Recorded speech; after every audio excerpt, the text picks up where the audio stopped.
తెలుగు సంబరాల తీయదను అలనాటి రుచుల సరికొత్త రూపం పరంపర స్వీట్స్. కంటే కూతుర్నే కనాలి అన్న ఓ మహానుభావుడి మాటలను ఈ కూతురు నిజం చేసింది. చనిపోయిన తర్వాత తలకొరివి పెట్టి పున్నమి నరకం నుండి తప్పించే కొడుకు బాధ్యత మర్చిన వేళ కూతురే కొడుకైంది. ఆస్తి తన పేరిట రాసివ్వలేదని కోపంతో తండ్రి చనిపోయినా పట్టించుకోలేదు. కర్మకాండల సంగతి అట్టుంచితే కన్న తండ్రిని కడసారి చూసేందుకు కూడా పుత్రరత్నం రాలేదు. దీంతో చేసేదేం లేక అంతిమయాత్రలో అన్నీ తానై నిలిచింది కూతురు. ఈ హృదయ విదారకర ఘటన ఉమ్మడి మహబూబ్ నగర్ జిల్లాలో చోటేసుకుంది.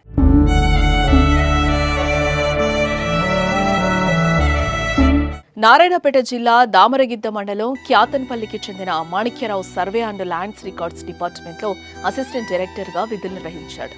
మాణిక్యరావు దంపతులకు ఒక కుమారుడు, ఇద్దరు కూతుళ్లు. అందరి వివాహాలు జరిపించాడు.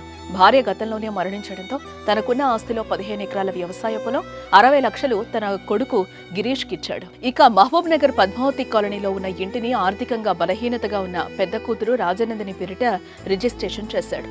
ఇదిలా ఉంటే ఇంటిలో బిడ్డల సంరక్షణలో ఉన్న మాణిక్యరావు అనారోగ్యానికి గురై మంగళవారం రాత్రి మృతి చెందాడు. అయితే ఇదే విషయాన్ని హైదరాబాద్ లో ఉన్న కుమారుడు గిరీష్ కు తెలియచేశారు. అయితే తండ్రి అంత్యక్రియలకు వచ్చేందుకు కుమారుడు అంగీకరించలేదు. ఇంటిని తనకు కాకుండా చేశాడని, అంత్యక్రియలకు రాలేనంటూ కరాఖండిగా చెప్పేశాడు.